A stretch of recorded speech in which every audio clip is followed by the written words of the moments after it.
Então, queridos, esse é o tema de hoje. Nós vamos falar sobre 1 Coríntios, capítulo 11, do verso 1 a 16, que é Paulo tratando do uso do véu. E nós vamos ver esse assunto, então, à luz da Bíblia e do espírito de profecia. Então, irmãos, na verdade, eu talvez fosse a última pessoa, assim, a querer de mim mesmo, né, estar nessa posição, e ainda mais para falar desse tema. Eu não, assim, não me agrada muito a ideia de estar em público, falar, assim, para muitas pessoas, câmera, né, estar em evidência.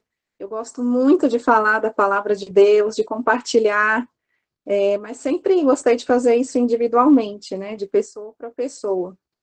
Mas, inclusive, eu já fui chamada para pregar algumas vezes, mas eu sempre dava aquela desculpa de Moisés, né, e não ia.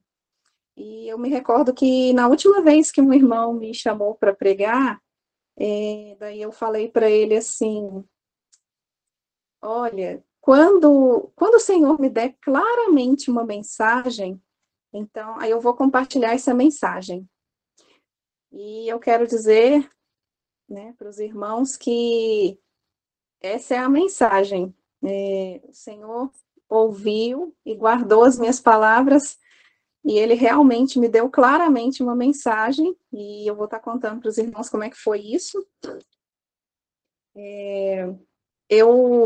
Na verdade, eu estava bem tranquila em relação a esse tema, né, esse assunto. Mas o que começou a acontecer foram que irmãs entraram em contato, né, começaram a entrar em contato para tirar dúvidas, perguntar sobre esse tema, querendo saber.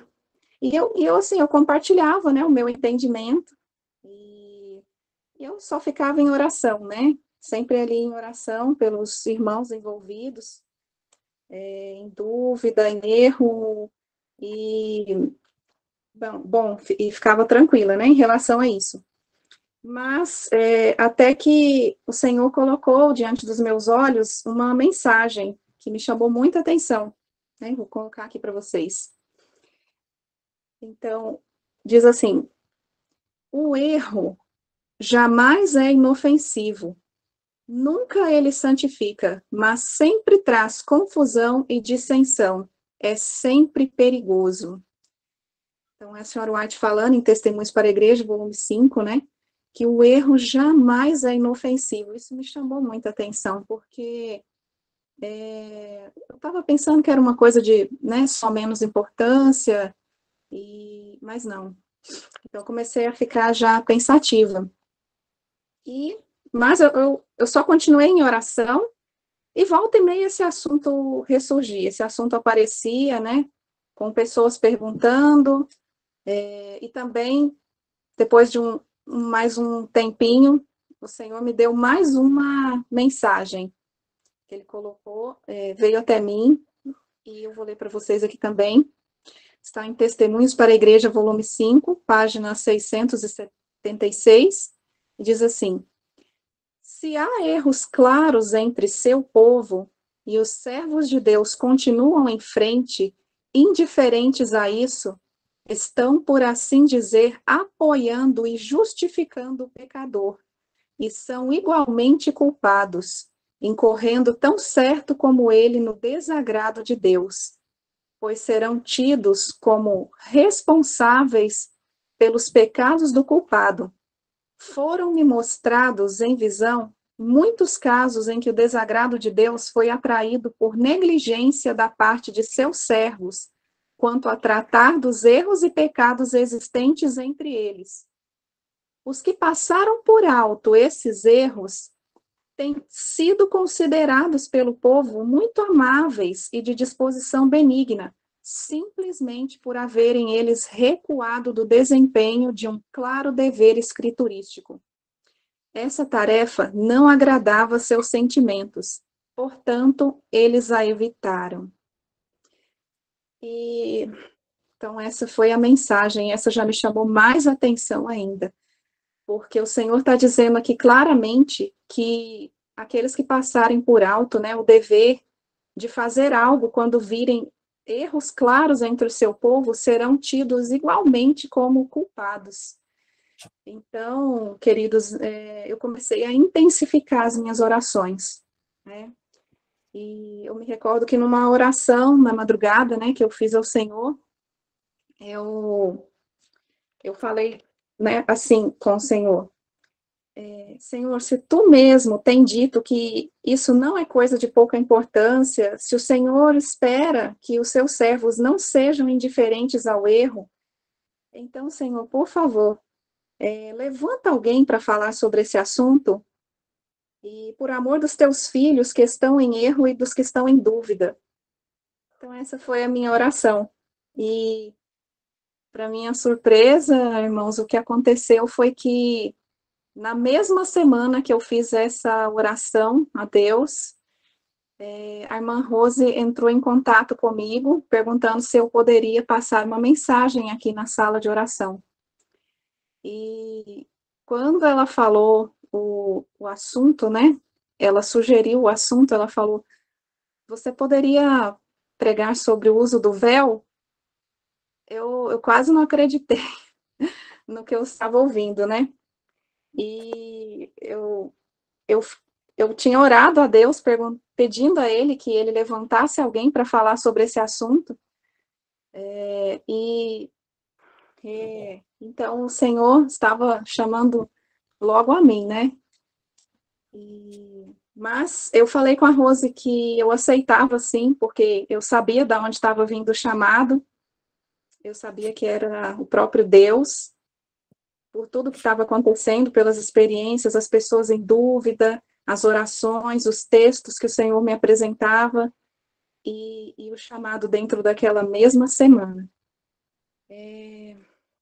Mas eu só posso agradecer a Deus, porque, né, isso já faz, na verdade, alguns meses, né? E desde então foi muita oração, jejum e estudo intenso, sabe, irmãos?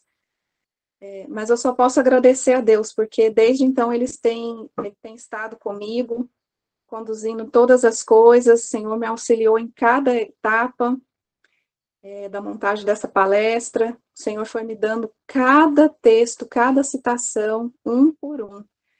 E eu louvo ao Senhor, né? E a Ele seja dada toda a honra, toda a glória e todo o louvor. Amém?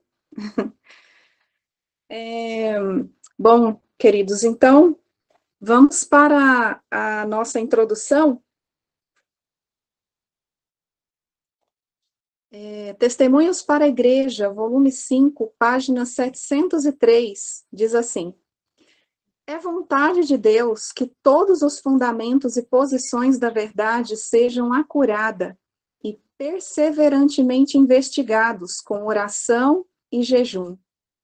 Os crentes não devem ficar em suposições e mal definidas ideias do que constitui a verdade. Então, esse é um grande motivo para a gente estudar, né? Esse assunto e outros, né? O Senhor não deseja que a gente fique em suposições e ideias mal definidas do que constitui a verdade, como vem acontecendo, né? Pessoas em dúvida. Então, por isso, vamos estudar esse assunto. Embora tenha muitas irmãs esclarecidas, né? Tem aquelas em dúvida, sem saber o que fazer. Vamos começar lendo e fazendo já algumas considerações nessa carta de Paulo aos Coríntios, capítulo 11, verso 1 a 6, e a Bíblia que eu vou estar usando aqui é a Bíblia versão King James, tá bem? Então, Paulo começa assim: sede meus seguidores, como também eu sou de Cristo. Verso 2, ora, louvo-vos, irmãos, porque vos lembrais de mim em todas as coisas e guardais as ordenanças como eu as entreguei a vós.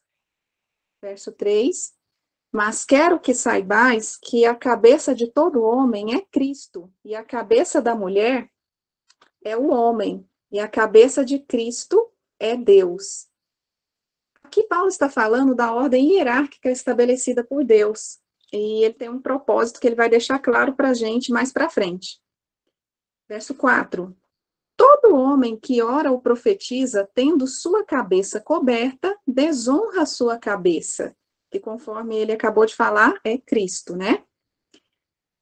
Mas toda mulher que ora ou profetiza com sua cabeça descoberta, desonra a sua cabeça, que é o seu próprio marido, que é o seu marido, porque seria como se fosse rapada. Verso 6. Pois se a mulher não se cobre, tosquie-se também. Mas se para a mulher é vergonha tosquiar-se ou rapar-se, que ela se cubra. Pois o homem certamente não deve cobrir sua cabeça, porque ele é a imagem e glória de Deus, mas a mulher é a glória do homem. Porque o homem não é da mulher, mas a mulher é do homem. Bem, aqui Paulo está falando em termos da criação. Não é o homem que foi criado a partir da mulher, mas a mulher que foi criada a partir do homem. E ele está dizendo isso para mostrar a questão da submissão da mulher ao homem, né, ao seu marido, que, aliás, é o tema central do que Paulo está tratando aqui, é o princípio da submissão. Verso 9. Nem foi o homem criado por causa da mulher, mas a mulher por causa do homem, para lhe ser uma ajudadora idônea, não é assim que Deus disse? Verso 10. Por esta causa, a mulher deve ter poder, ou sinal de poderio, como algumas versões dizem, né? Sobre sua cabeça por causa dos anjos. Ou seja, sinal de que alguém tem poder, autoridade sobre ela. E o que isso tem a ver com os anjos? O uso do véu era importante não somente para dar testemunho às pessoas, mas também aos anjos presentes na reunião de oração, uma vez que a falta do véu naquele contexto demonstrava claramente insubmissão, rebeldia, que era um insulto a Deus e aos anjos também. Então, veja que, na verdade, era a insubmissão, a rebeldia em si, que era um insulto aos anjos presentes. Isso tem que ficar bem claro para a gente. Verso 11. Todavia, nem o homem é sem a mulher, nem a mulher é sem o homem no Senhor. Ou seja, eles são uma só carne, um precisa do outro. Cada um ali com as suas atribuições diferentes dadas por Deus, mas ambos se complementam, se ajudam. Verso 12. Porque como a mulher é do Senhor, assim também é o homem da mulher, mas todas as coisas de Deus. Então parece até um paradoxo, né? Que lá no verso 8, Paulo diz que o homem não é da mulher, e agora aqui no verso 12, ele fala que o homem é da mulher. Mas é que no verso 8, Paulo está falando que o homem não é da mulher em termos de sua origem na criação. E ele está nos lembrando dessa ordem porque ali ele estava tratando da questão da submissão. Já aqui no verso 12, tendo ele esclarecido a questão da submissão, agora ele se refere à origem de nascimento do homem, para deixar claro que não é porque a mulher deve ser submissa ao marido que ele é superior ou melhor do que ela. Inclusive, nós sabemos que, por esse motivo, foi que o Senhor tomou foi uma costela de Adão para criar a mulher, significando que ela não seria nem superior e nem inferior a ele, né, desculpa, mas que ambos deveriam andar lado a lado, mas claro, a mulher respeitando a autoridade de seu marido. Verso 13, julgai em vós mesmos, é decente que uma mulher ore a Deus descoberta? Então, aqui é um convite de Paulo para nós mesmos raciocinarmos. Ou não vos ensina a mesma natureza, a própria natureza, né? Que é vergonhoso para um homem ter cabelo comprido? Mas, se uma mulher tem cabelo comprido, isso é glória para ela, pois seu cabelo lhe foi dado para se cobrir. Ou seja, Paulo nos convida a raciocinar e ele diz que, através do cabelo comprido da mulher, a própria natureza nos ensina que a mulher deve se cobrir, diferentemente do homem, que tem o cabelo curto. E tem algumas versões que dizem que o cabelo foi dado no lugar do véu ou em lugar de véu, e isso pode até gerar algumas interpretações errôneas das escrituras, né? fazendo parecer que Paulo estava dizendo que um substitui o outro, mas não é assim que está no original. Essa é até a importância, né, da gente consultar o texto original. A senhora White recomendou que usássemos a Bíblia na versão King James, é o mais próximo, né? No original, em inglês, está dizendo que o cabelo é dado a ela para uma cobertura. Vejam que Paulo está falando que é uma glória para ela, é honroso que a mulher tenha o cabelo comprido.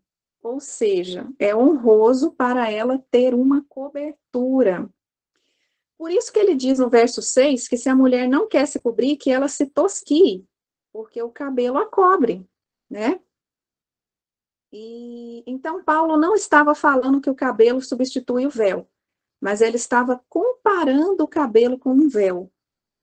E quando ele disse que a própria natureza nos ensina através do cabelo comprido da mulher, que cobre ela, que envolve ela, que isso já mostra que a mulher deve se cobrir, com isso ele deixa evidente outra coisa para a gente compreender aqui, que é como esse véu era usado. É importante, né, a gente compreender isso, vocês vão entender depois o porquê. Bom, da mesma forma que o cabelo é comparado ao véu, o véu tem que ser comparado ao cabelo. Ele diz que o cabelo comprido cobre a mulher. Ele cai sobre os ombros, envolvendo a mulher, não é assim?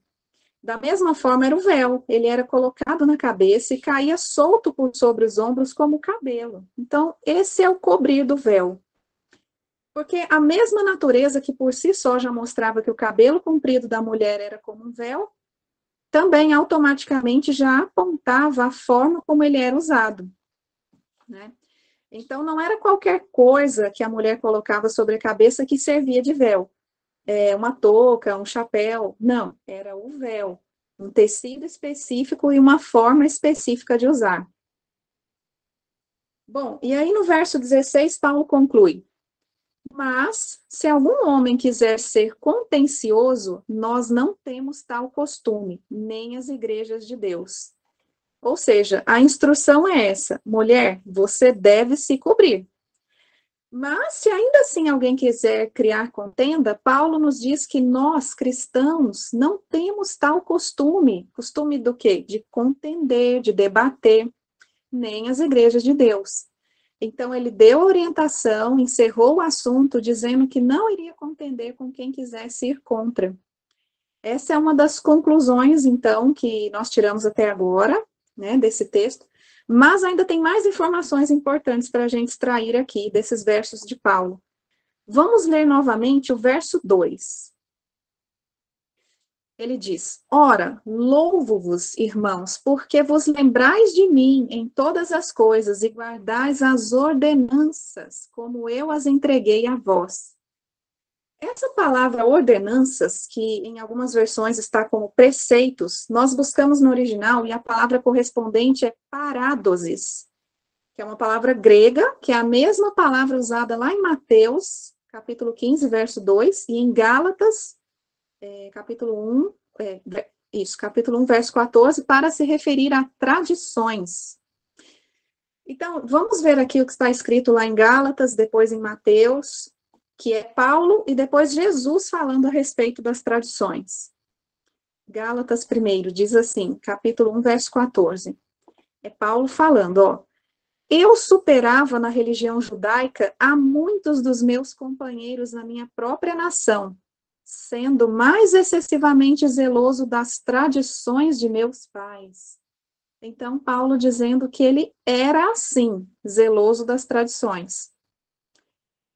Agora, em Mateus, capítulo 15, verso 2 e 3, são os fariseus perguntando para Jesus, depois ele responde: por que transgridem os teus discípulos a tradição dos anciãos?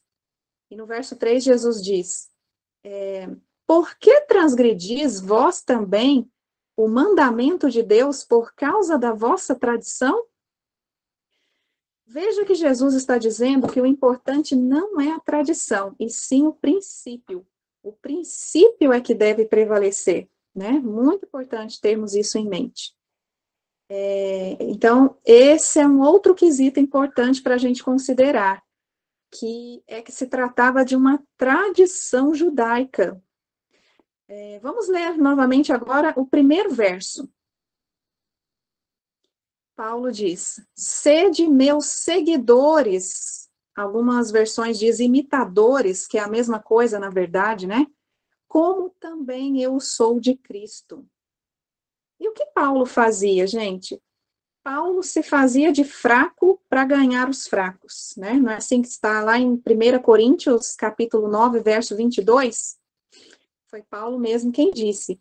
E algumas vezes, Paulo usou esse recurso para não escandalizar os novos na fé. Claro que sem envolver quebra de princípios, né? Um exemplo disso a gente encontra lá em Atos, capítulo 21, versos 17 a 26. Eu não vou ler tudo, mas eu vou resumir. Que é Paulo lá em Jerusalém, né? Para não escandalizar os judeus recém-conversos, que eram todos zelosos da lei cerimonial e dos costumes, ele aceitou passar pela cerimônia de purificação, raspando a cabeça e tudo mais. E ele aceitou até o sacrifício de um cordeiro em seu favor, sendo que Paulo, ele já cria na nova aliança, ele sabia que essas cerimônias já eram sem valor, que não tinham sentido algum. Mas, sem quebrar princípios, Paulo se fez de fraco para ganhar os fracos. Mas é importante notarmos uma coisa. Paulo não estava incentivando, não estava ensinando ninguém a guardar esses costumes, a praticar esses costumes que já não assumiam mais um significado, né? Então, nem circuncisão, nem sacrifício de animais pelos pecados, nem cerimônias de purificação, nada disso mais, né? Então, agora, queridos, o objetivo do nosso estudo é justamente saber se essa tradição do uso do véu, especialmente na hora da oração, se ela deve prevalecer para as mulheres cristãs nos nossos dias ou não. Vamos ver mais algumas passagens da Bíblia onde o uso do véu aparece. Gênesis, capítulo 24, verso 65, que é o caso de Rebeca. E perguntou ao servo: quem é aquele homem que vem pelo campo ao nosso encontro? E Eliezer respondeu: é o meu senhor. Então, tomou ela o véu e se cobriu. É interessante que, diante do servo, a Rebeca se encontrava sem véu, né? E somente colocou o véu quando ela foi se aproximar de Isaque, em sinal de recato e respeito por aquele que agora seria seu marido. Vamos ver mais um exemplo. Êxodo, capítulo 34, verso 33, que é sobre Moisés. Tendo Moisés acabado de falar com eles, pôs um véu sobre o rosto. Aqui Moisés colocou um véu com o objetivo de velar a sua face, pois ela resplandecia muito com o brilho da glória de Deus, e os israelitas não estavam suportando olhar para o rosto de Moisés sem o véu, né? Então ele usou desse recurso. Mais uma citação, uma passagem bíblica. Cântico, capítulo 41, capítulo 4, desculpa, verso 1. É uma poesia de Salomão, onde ele diz assim: como você é linda, minha querida. Ah, como você é linda. Seus olhos, por trás do véu, são como os olhos de uma pomba. Então, aqui temos novamente o véu também cobrindo a face. Interessante, né? Reforça também o entendimento que Paulo já deu de como o véu era usado, caindo por sobre a face. E aqui interessante que Salomão retrata que os olhos estavam por trás do véu, né? Vamos ver agora Gênesis, capítulo 38, versos 14 e 15, que é o episódio de Tamar. Então, verso 14, então ela, Tamar, despiu as vestes de sua viuvez e, cobrindo-se com um véu, se disfarçou e se assentou à entrada de Enaim, no caminho de Timna, pois via que Selá já era homem e ela não lhe fora dada por mulher. Vendo-a Judá, teve-a por meretriz, pois ela havia coberto o rosto. Então, olha só que interessante como nesse último contexto, o uso do véu assume um significado totalmente oposto ao de uma mulher honrosa e submissa dos versos anteriores, não é verdade? Tamar, ela cobriu o rosto com véu e por isso ela foi confundida com uma prostituta. Se lá no contexto das mulheres de Corinto fosse um costume das prostitutas cobrir o rosto com véu, é claro que Paulo não recomendaria o seu uso para elas, né? Então, vamos observando aí todos esses detalhes. Agora vamos ver o que a senhora White diz em Testemunhos para a Igreja, volume 1, página 188. Foi-me apontado o antigo povo de Deus, e pude comparar o seu vestuário com a moda desses últimos dias. Que diferença, que mudança! As mulheres de outrora não eram tão ousadas como as de hoje, quando em público elas cobriam o rosto com um véu. Olha, então, veja que aqui a irmã White, ela está falando como era expressada a modéstia cristã pelas mulheres no tempo do antigo Israel, né? Ela está dizendo bem claro, foi-me apontado o antigo povo de Deus. Ela não está falando de um tempo próximo ao tempo que ela viveu, né? Ela está trazendo lá para os dias de Paulo mesmo, aquela época. E se nós continuarmos lendo um pouquinho mais para frente, o que ela escreveu na mesma página ainda, agora ela vai trazer para os dias dela. Ela vai comentar qual era a forma usada pelas mulheres no dia dela para expressar a modéstia, que inclusive é um princípio que está ligado à submissão das mulheres, né? Ela diz assim: se o professo povo de Deus não se houvesse afastado tanto dele, haveria agora marcante diferença entre seu vestuário e do mundo. As toucas pequenas, expondo a face e a cabeça, mostram falta de modéstia. Então, veja que agora, nos dias da senhora White, o costume já não era mais cobrir o rosto com véu como o antigo povo de Deus, mas sim usar toucas. E é interessante também notar que ela fala aqui de modéstia, né? Ela nem mencionou a submissão. Eu fiz uma pesquisa na internet para ver aqui o que seriam essas toucas usadas na época da senhora White. Eu encontrei algumas gravuras e coloquei uma aqui para a gente poder ver junto, ó. Então, essas eram as toucas que as mulheres costumavam usar no século XIX, que foi o tempo que a irmã White viveu. E aqui, ó, nesse exemplo, nós vemos aqui essa de azul, que uma touca cobre todo o cabelo e não deixa tão evidente o rosto. Já a outra touca é como a senhora, é pequena, né? É como a senhora White comenta, expõe bem a face e a cabeça, para o costume da época, né? E depois, como todos nós sabemos, essas toucas deixaram de fazer parte da cultura e caíram em desuso também. Agora, gente, o princípio da modéstia, o princípio da reverência, da submissão, permanece inviolável, né? Mas o método de expressar esses princípios é que muda muito de lugar para lugar e de tempo para tempo. Conforme nós acabamos de ver aqui, né? Em dois contextos de tempo e de lugares diferentes na própria Bíblia e depois no espírito de profecia. Ao fazer essa pesquisa sobre as toucas, né, que as mulheres costumavam usar no tempo da Sra. White, eu me deparei com uma curiosidade que eu achei bem interessante trazer para o nosso estudo aqui. A época que a irmã White viveu era chamada de Era Vitoriana, porque era a Rainha Vitória que estava reinando lá na Inglaterra nessa época, e nessa época que vai de 1837 a 1901. E nesse período, gente, era um costume o uso de roupas pretas.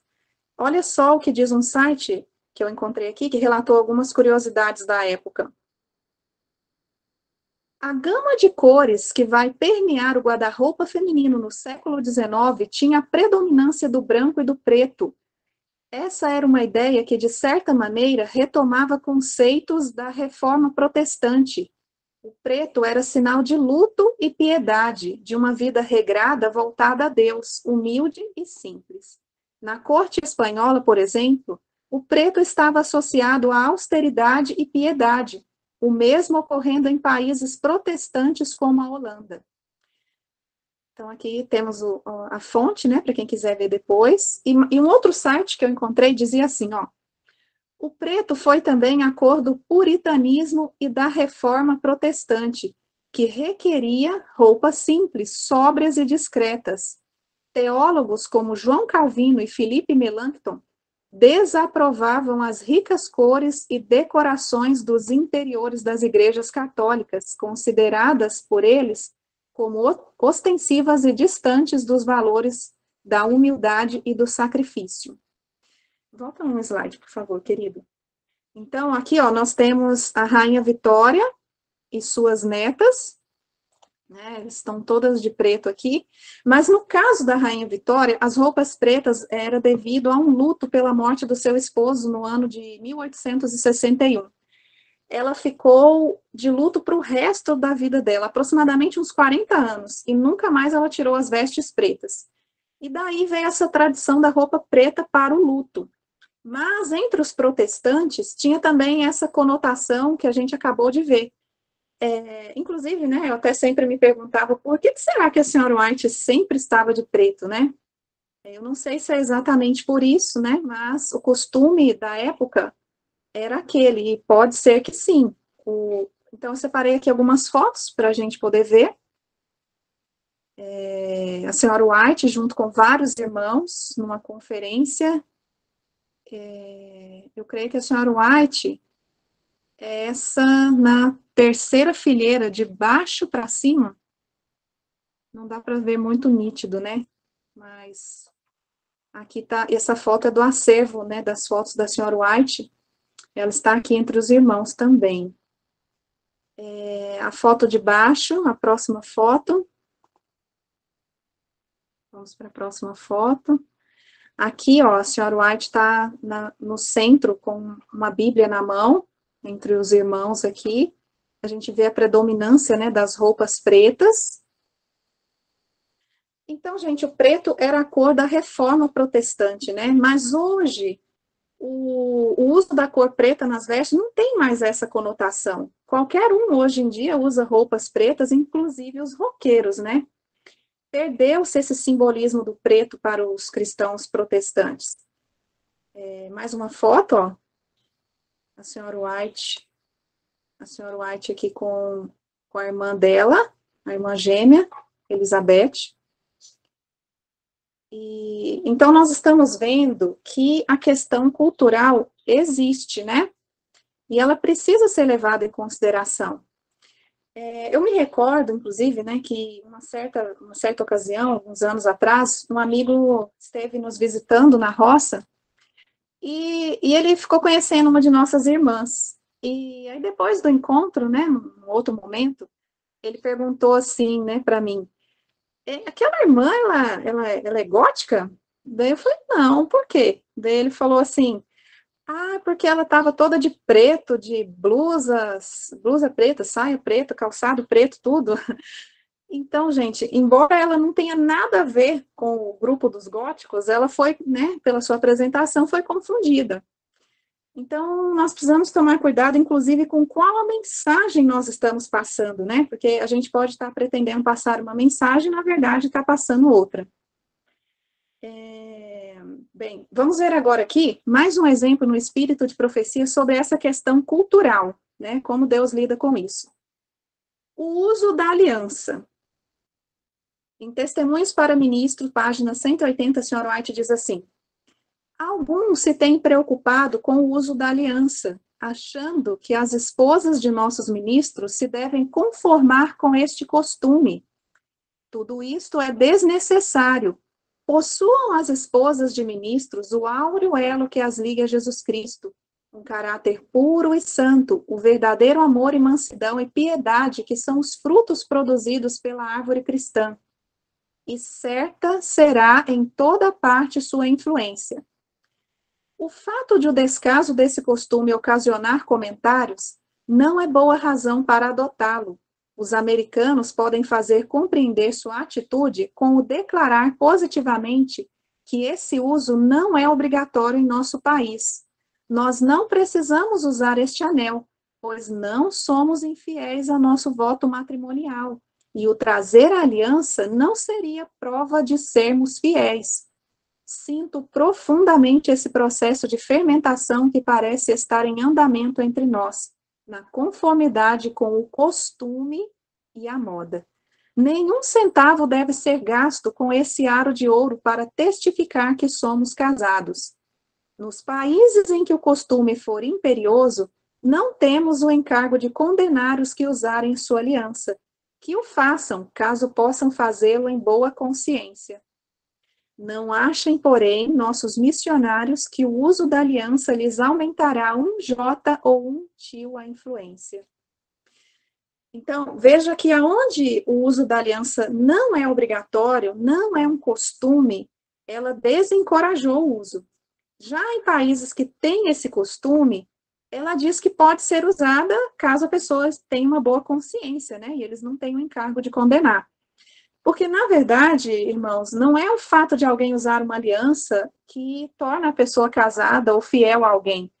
Mas, nos países onde a aliança é um costume, tem esse simbolismo bem reconhecido na sociedade, é até interessante que se use, né? Para não dar ocasião, por exemplo, a situações constrangedoras e desagradáveis, né? E eu quero aqui agora fazer um paralelo do uso do véu com a aliança.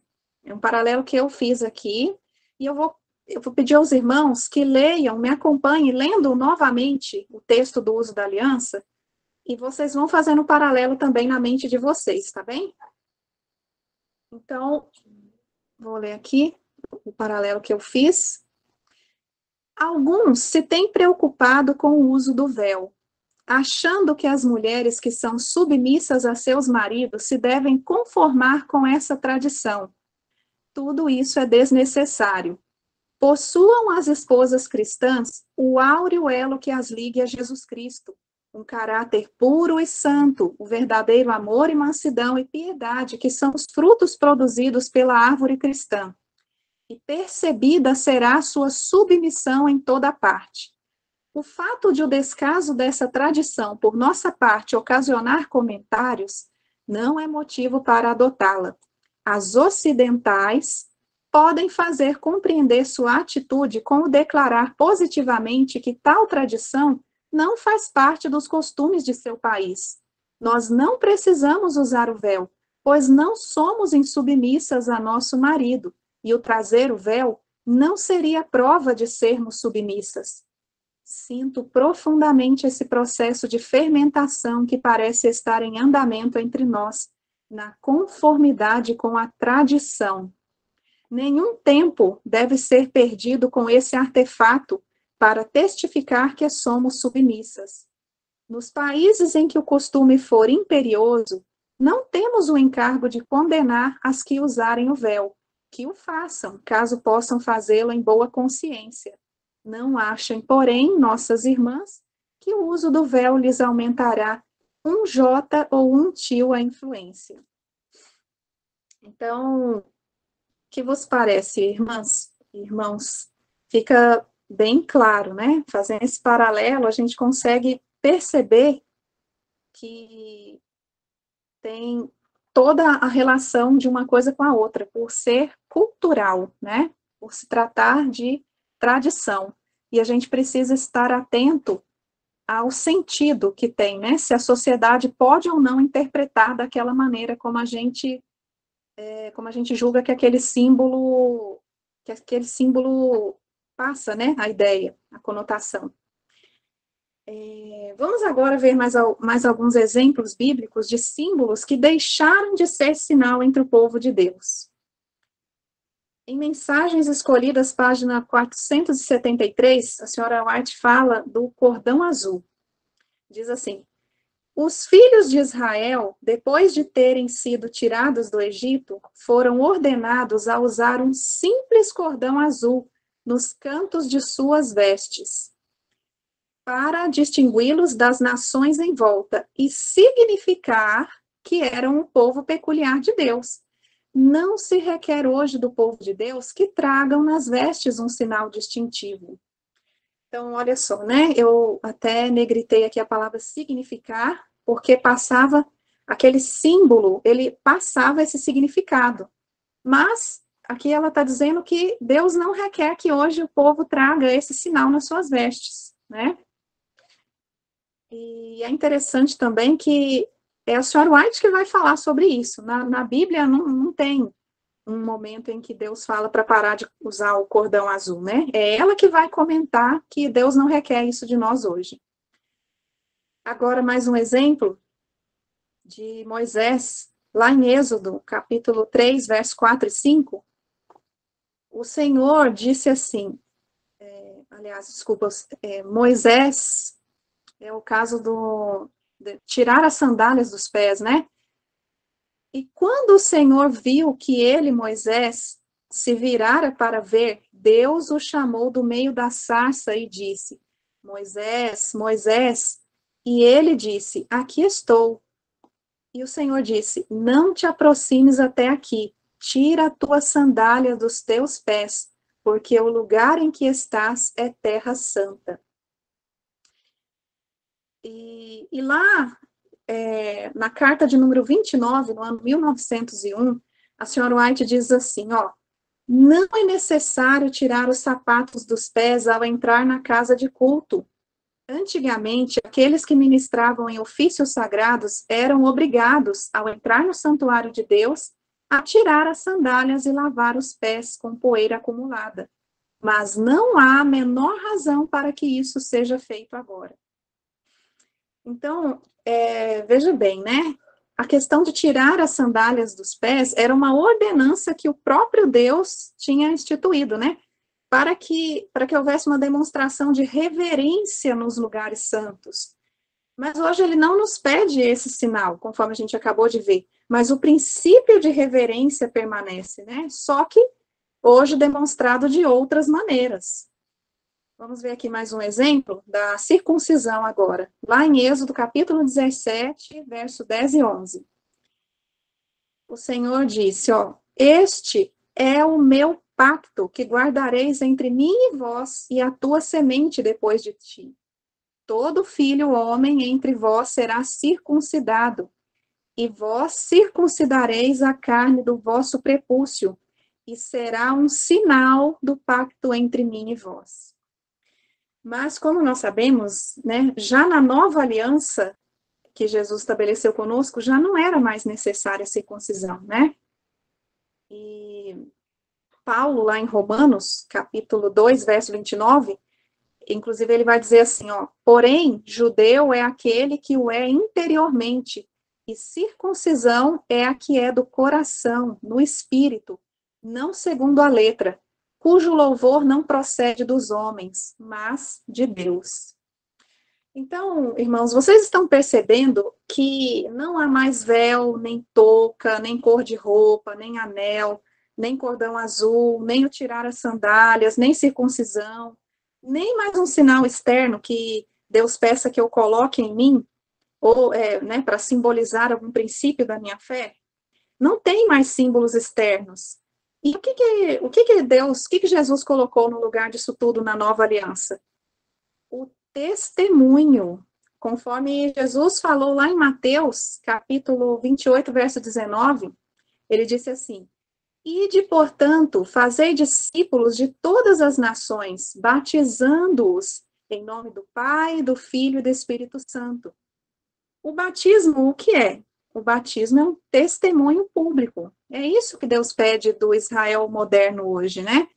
É um testemunho através de um caráter puro e santo do verdadeiro amor e mansidão e piedade que são os frutos produzidos pela árvore cristã, conforme nós vimos também, né, a senhora White falar no exemplo da aliança.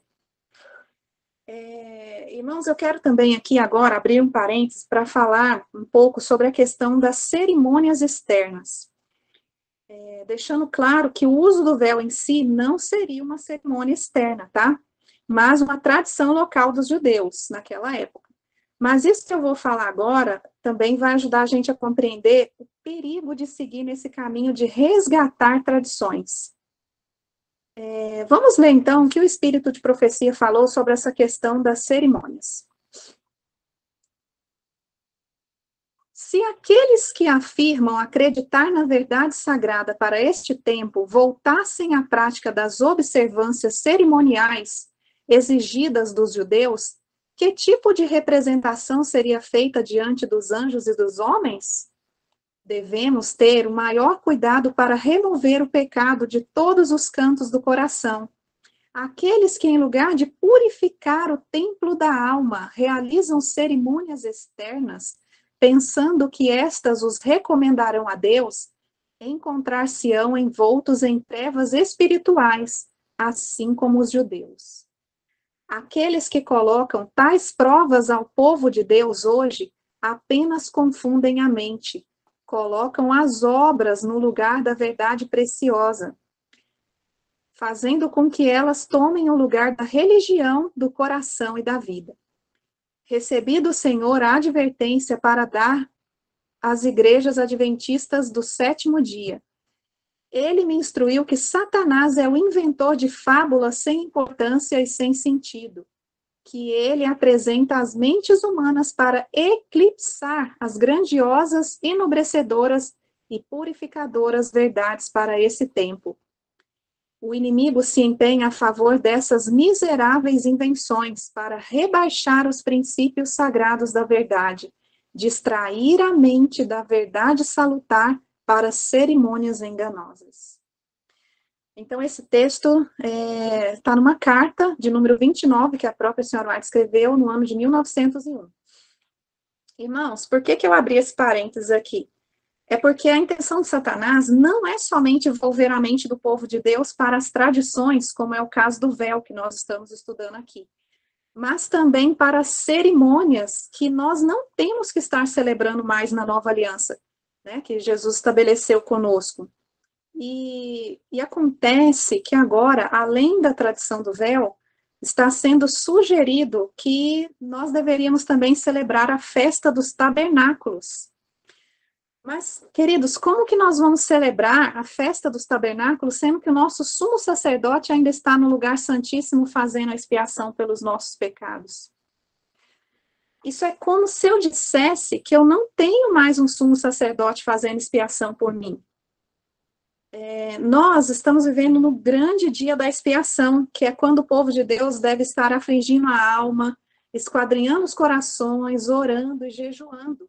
Esse jejum seria tirar da nossa alimentação tudo que é nocivo, né? Conforme o próprio Deus nos ensinou. Então, gente, é isso que o inimigo quer, né? O inimigo de nossas almas deseja fazer, tirar o foco do real preparo que nós devemos estar fazendo agora no tempo do fim. Mas a senhora White, ela disse que Deus deu um teste, um sinal para o povo dele, apenas um teste, apenas um sinal. E na própria carta de número 29, no ano 1901, ela também vai comentar assim, ó, Deus deu um teste para o mundo todo. Falou mais o Senhor a Moisés, dizendo, Tu, pois, fala aos filhos de Israel, dizendo, certamente guardareis meus sábados, porquanto isso é um sinal entre mim e vós nas vossas gerações, para que saibais que eu sou o Senhor que vos santifica. Portanto, guardareis o sábado, porque santo é para vós. Aquele que o profanar, certamente morrerá. Porque qualquer que nele fizer alguma obra, aquela alma será eliminada do meio do seu povo. 6 dias trabalhará, porém o 7º dia é o sábado do descanso, santo ao Senhor. Qualquer que no dia de sábado fizer algum trabalho, certamente morrerá. Guardarão, pois, o sábado os filhos de Israel, celebrando o sábado nas suas gerações, por aliança perpétua. Entre mim e os filhos de Israel será um sinal para sempre, porque em 6 dias fez o Senhor os céus e a terra, e ao 7º dia descansou e restaurou-se. Isso está em Êxodo 31, versos 12 a 17, e a irmã White segue dizendo assim, olha, esse é o teste do Senhor, não vamos rebaixá-lo para testes feitos pelo homem. Essas fracas exposições apresentadas à igreja para instrução e prática são produção de mentes que precisam que alguém lhes ensine os primeiros princípios do Evangelho de Cristo. Bom, agora nós vamos deixar a própria palavra de Deus responder para a gente algumas possíveis dúvidas. Será que Ellen White, né, o espírito de profecia, deixou de falar abertamente sobre algum assunto? Será que Deus tinha mais coisa para nos dizer, mas como não iríamos suportar, ou pelas muitas murmurações, talvez ele se retraiu, deixou de falar algo? Será que houve um período de silêncio e a luz sobre a reforma do vestuário havia ficado incompleta? Será que devemos confiar nas nossas sensações, nos nossos sentimentos? Será que sinais, manifestações miraculosas são uma salvaguarda segura para a gente? Então, nós vamos deixar que a própria palavra de Deus nos responda.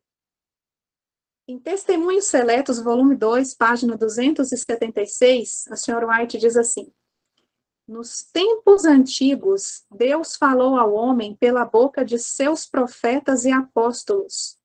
Nestes dias, ele lhes fala por meio dos testemunhos do seu Espírito. Não houve ainda um tempo em que mais seriamente falasse a seu povo a respeito de sua vontade e da conduta que este deve ter. Então, olha só, né? Ela diz que hoje, antes o Senhor falou pela boca dos profetas e dos apóstolos, mas hoje, irmãos, nos nossos dias, o Senhor nos fala mais especialmente, né, por meio dos seus testemunhos, ou seja, o espírito de profecia, né, e não houve um tempo em que mais seriamente ele falasse ao seu povo, ou seja, não tem nada que o Senhor deixou de falar, porque ele deixou tudo esclarecido a respeito da sua vontade e da conduta que o seu povo deve ter nesses últimos dias, né? Fica bem claro aqui. Mais um texto dela, que está em Caminho a Cristo, página 89. As grandes verdades indispensáveis para a salvação se acham reveladas com a clareza da luz meridiana, e ninguém errará nem perderá o caminho, a não ser os que seguirem seu próprio juízo em vez da vontade de Deus claramente revelada. Então, ela está dizendo aqui, ela até usa aqui clareza da luz meridiana, né? Que o meridiano é onde incide maior luz, e ela diz que a vontade de Deus, né? As grandes verdades indispensáveis para a salvação do seu povo se acham ali reveladas com a clareza da luz meridiana. Então, está tudo ali para que não fique dúvida. Tem que estar revelado e está, né, com a clareza da luz meridiana, né? Próximo slide. A senhora White também diz em Testemunhos para a Igreja, volume 5, página 678. Desde o início do meu trabalho, fui chamada a dar um testemunho claro, um testemunho direto e claro, a reprovar erros e não omitir nada de ninguém. Uma outra versão, né, uma outra tradução que eu encontrei, diz assim, ó, eu achei interessante colocar. Desde o início de minha obra, fui chamada a dar um testemunho claro e incisivo para reprovar os erros, para não poupar. Então, tá bem claro aqui, né, que cai por terra aquela possível argumento de que o Senhor talvez tenha ocultado, né, talvez tenha se retraído, omitido, deixado de falar. Aqui ela diz que o trabalho dela, que ela foi chamada a dar, é um testemunho direto e claro para reprovar, não omitir, não poupar. Né? Mais uma citação. Ninguém precisa temer que eu faça da reforma do vestuário meu principal assunto enquanto viajamos de lugar em lugar. Aqueles que me ouviram falar sobre esse assunto agirão segundo a luz que lhes foi dada. Cumpri meu dever, dei meu testemunho. Os que me ouviram e leram o que escrevi, devem agora assumir a responsabilidade de receber ou rejeitar a luz dada. Olha que interessante. Então, ó, ela escreveu isso no volume 1 ainda, né, do Testemunhos para a Igreja. E lá no volume 1 dessa obra dela, ela já fala que ela cumpriu o dever, que a luz foi dada, né, ela deu o testemunho. Fica bem claro pelas próprias palavras dela que ela falou tudo o que tinha para falar. Nada foi ocultado, irmãos. Inclusive, né, a luz foi dada com muita riqueza de detalhe, como ela diz, né, clareza da luz meridiana. A senhora White, ela falou sobre a harmonia nas cores, ela falou sobre o bom caimento, simplicidade, a qualidade do tecido, ela destacou até o comprimento, e ela disse que 23 centímetros de distância do chão estaria em harmonia com a luz que ela recebeu, né? Eu achei interessante esses 23 centímetros, né? Isso me remete à exatidão do que Deus requer de nós. Por que não 30, 20, 25? Por que 23 centímetros, né? Então, Deus é muito exato no que Ele pede de nós. E, então, irmãos, esse suposto silêncio que argumentaram que houve aí, não tem nada que ver com a luz ter ficado incompleta. Ellen White, na verdade, ela fez semelhante a Paulo. A luz foi toda dada, ela cumpriu o dever dela, e ela agora não iria ficar repetindo, contendendo. É apenas isso. Agora, com relação a experiências sensoriais, né? Então, gente, eu tomei conhecimento que foi feito um convite para as mulheres experimentarem colocar o véu na hora de orar, que elas iriam sentir algo diferente, e eu soube que tinha gente, mulheres, né, relatando que resolveram fazer a experiência e que realmente experimentou uma sensação diferente, algo que não tinha sentido antes, enfim, né? Então, o que a palavra de Deus adverte sobre isso? Mente, caráter e personalidade, a senhora White vai dizer assim, volume 1. Os sentimentos são muitas vezes enganadores. As emoções não são salvaguarda segura, pois são variáveis e sujeitos a circunstâncias externas. Muitos são enganados por confiarem em impressões sensacionais. Em Mente, Caráter e Personalidade, volume 1 também, na mesma página, ela diz: os filhos de Deus não devem sujeitar-se a sentimentos e emoções. Muito claro, né? E quanto a manifestações, quem sabe de anjos, nós devemos confiar? O que Deus fala para nós, né? Lá em Testemunhos para Ministros, página 472, diz assim: essa aqui é uma fala de Satanás, tá? Ele diz: devemos trabalhar por meio de sinais e maravilhas para lhes cegar os olhos quanto à verdade e levá-los a pôr de lado a razão e o temor de Deus e a seguir os costumes e tradições. Gálatas 1:8 diz: mas ainda que nós, ou mesmo um anjo vindo do céu, vos pregue evangelho que vá além do que vos temos pregado, seja anátema. Mensagens Escolhidas, volume 2, página 48. Não nutra ninguém a ideia de que providências especiais ou manifestações miraculosas devam ser a prova de genuidade de sua obra ou das ideias que defende. Aqui, essas providências especiais, elas podem ser, por exemplo, né, pessoas de vários lugares entrando em contato, dizendo que Deus tem falado com elas sobre o uso do véu, que elas já aceitaram essa luz já há algum tempo, né? Mas, segundo as orientações que Deus deu, né, que nós estamos vendo aqui, nós podemos confiar nessas providências especiais? Se nós estivéssemos no lugar do inimigo de nossas almas, será que nós não trataríamos de providenciar essas providências especiais, né? Claro que sim, né? Isso não é difícil para o inimigo, ele precisa, né? Aliás, ele precisa arrumar essas coincidências, essas providências para fazer com que a pessoa acredite naquilo, né? Então, a palavra de Deus é a nossa salvaguarda segura.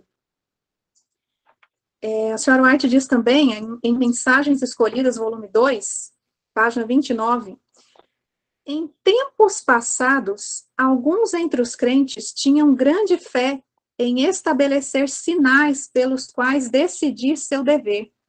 Alguns tinham tal confiança nesses sinais que homens foram tão longe que trocaram de esposas, trazendo assim adultério para dentro da igreja. Então, olha quão longe os homens foram confiando nos sinais, né? Em vez de confiar na palavra de Deus, no que está revelado, não ir além da revelação, eles estabeleciam sinais. Ah, se isso acontecer, é porque, né? Então, eu tenho que fazer tal coisa, né? E eles foram tão longe que trocaram de esposas, trazendo adultério para dentro da igreja. Vamos ver aqui agora quais foram as únicas vezes que Ellen White disse ter sido necessário o uso do véu nos seus dias, tá bom?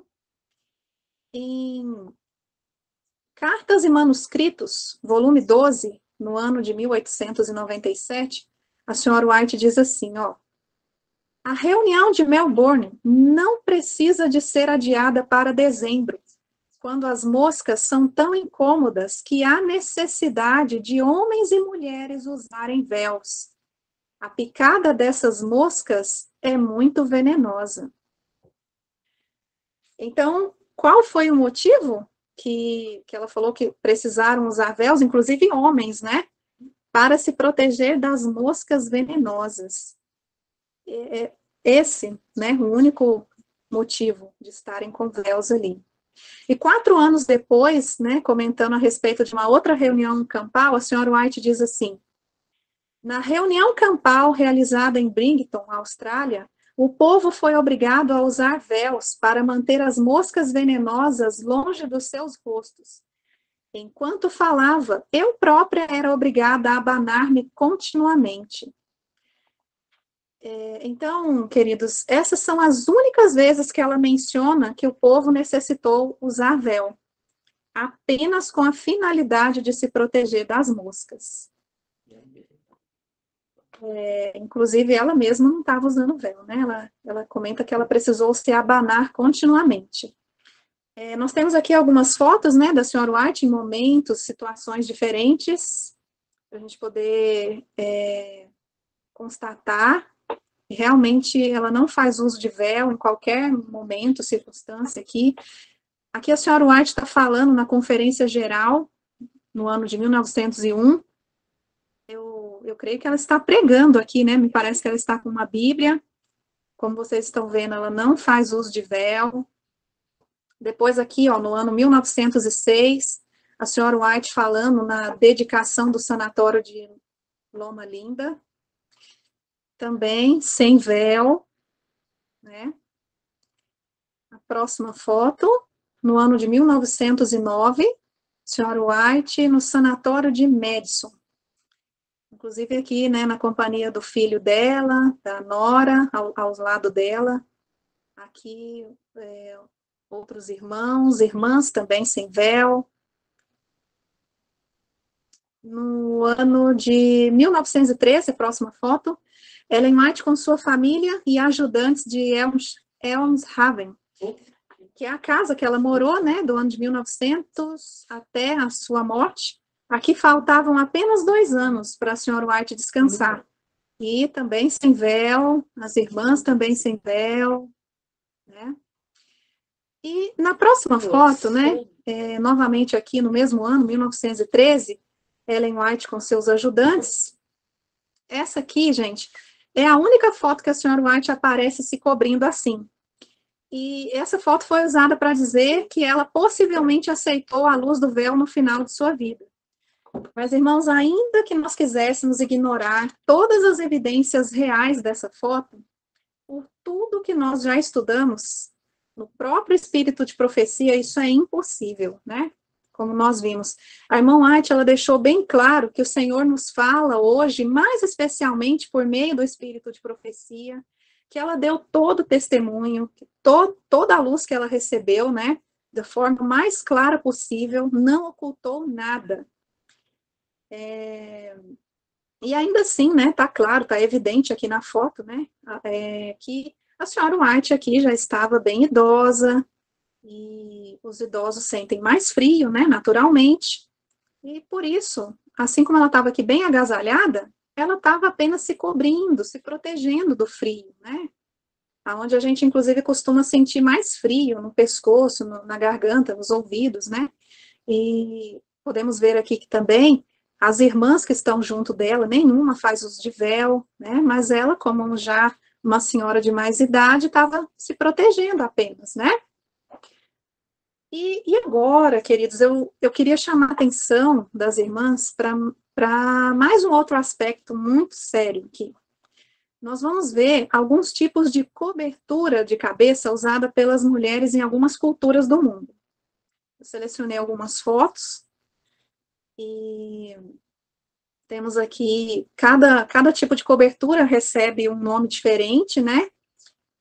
Como vocês estão vendo, algumas coberturas cobrem menos, outras mais, e algumas vão até o extremo de cobrir a mulher por completo, até os olhos, né? Como no caso da burca aqui, que tem só uma telinha para ela enxergar, né?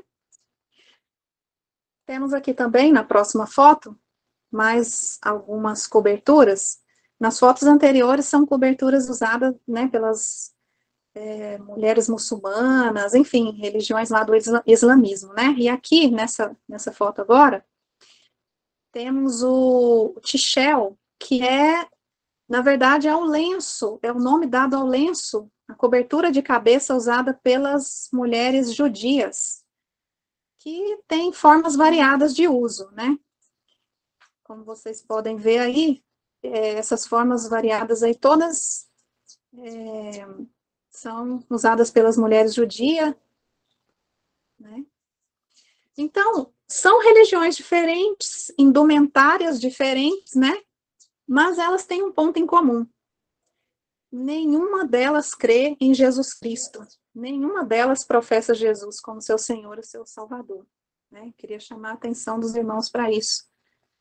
E também eu fazendo essa pesquisa, né, sobre coberturas de cabeça, eu me deparei, né, descobri um outro grupo também que usa essas coberturas e eu fiquei, assim, realmente pasma, sabe? Porque eu nem sabia disso. Eu vou mostrar para vocês o outro grupo, pode colocar a foto. Então, como vocês estão vendo aí, irmãos, essas coberturas de cabeça, aqui no Brasil, elas são usadas também, além das judias, por mulheres do candomblé. Eu deixei aqui nas imagens, né, também as fontes, né, para que vocês, caso queiram procurar depois, né, na primeira foto a gente vê aí, ó, cores diferentes, mas é a mesma amarração, é a mesma cobertura de cabeça. Na foto do meio, né, tá falando aí, ó, lenço, preta velha, da Umbanda, né, quem quiser para comprar, tem lá a fonte, né, falando, foi da onde eu encontrei quando eu estava fazendo essas pesquisas, né. A última foto também, ó, falando que é uma cobertura de cabeça do candomblé. Então, irmãos, como vocês podem ver, a gente pode passar uma mensagem equivocada, né? Eu convido, né, vocês, irmãs, irmãos, a refletir seriamente sobre qual mensagem, né, que você realmente está passando para as pessoas. Irmãos, será que as pessoas que olham para você aí fora, que elas têm a condição de interpretar pela nossa cultura que você é uma adventista do sétimo dia submissa ao marido, né? Ao sair com essa cobertura de cabeça? Será que você dá para a sociedade a condição de interpretar isso pela nossa cultura, pelos nossos costumes? Então, pensemos nisso, né, meus irmãos, minhas irmãs, pensemos seriamente nisso. E eu gostaria agora, né, de encerrar esse nosso estudo com as seguintes palavras de Deus para nós através da sua serva.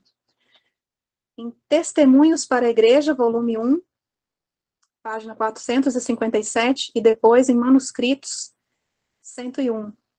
A senhora White diz assim: não se deve dar aos descrentes nenhuma ocasião de desonrar nossa fé. Somos considerados estranhos e singulares, e não devemos adotar uma conduta que leve os descrentes a pensar que o somos mais do que nossa fé requer que sejamos. Proceda ao povo de Deus de tal maneira que o mundo veja que os adventistas do sétimo dia são um povo inteligente, pensante, cuja fé se acha baseada em fundamento firme e não em confusão. O povo tem fome do pão da vida, não lhes ofereçais uma pedra. Muito sério, né? O povo tem fome do pão da vida, não lhes ofereçais uma pedra. Então, minhas queridas irmãs, meus queridos irmãos, o meu desejo, minha oração é que nós possamos, pela graça de Deus, compreender e aceitar que o véu já foi removido. Amém? O véu já foi removido. E essa, então, é a mensagem, né, do Senhor para nós nessa manhã. Eu espero que possa ter sido útil, que possa ter esclarecido aí dúvidas, que possa ter ampliado a luz, né? E é isso, meus irmãos. Que Deus abençoe cada um de vocês, que Deus dê discernimento, que Deus dê clareza, sabedoria para cada um proceder da forma correta, né? Da forma que possamos melhor honrar, glorificar o nosso Deus. Lembrando, né, também que, como foi falado lá no início, o erro jamais é inofensivo, nunca ele santifica, mas sempre traz confusão e dissensão, é sempre perigoso. Deus seja louvado. Querido Deus, querido Pai que estás no céu, Deus de Abraão, de Isaque, de Israel, nosso Deus, a Ti e somente a Ti seja dada toda a honra, toda a glória e todo o louvor. Pai, nos ajoelhamos, nos colocamos na Tua santa presença, reconhecendo nesse momento a Tua total autoridade sobre nós e a nossa submissão a Ti, Senhor, a nossa total dependência de Ti. E te agradecemos, Senhor, pela luz que o Senhor tem nos dado, com a clareza da luz meridional, Pai. Obrigado por não nos deixar em trevas. Obrigado pelo espírito de profecia, Senhor, que vem ampliar toda a luz, que vem, não deixa, Pai, nenhuma dúvida. Querido Deus, eu peço, Pai, que essa mensagem ela possa alcançar os corações daqueles que ainda têm dúvida, dos que estão em erro, que o Senhor, em sua misericórdia, Pai, possa perdoar os pecados de todos nós, meu Deus, e que possamos, Pai, fazer a Tua vontade, e não aquilo que é o nosso pensamento, porque enganoso é o nosso coração, Senhor. Obrigada por ter estado conosco até aqui, continua conosco no decorrer dessas horas santas, e nos proteja, nos guarde de todo mal, Senhor. Em nome e nos méritos de Jesus Cristo é que te pedimos e te agradecemos. Amém.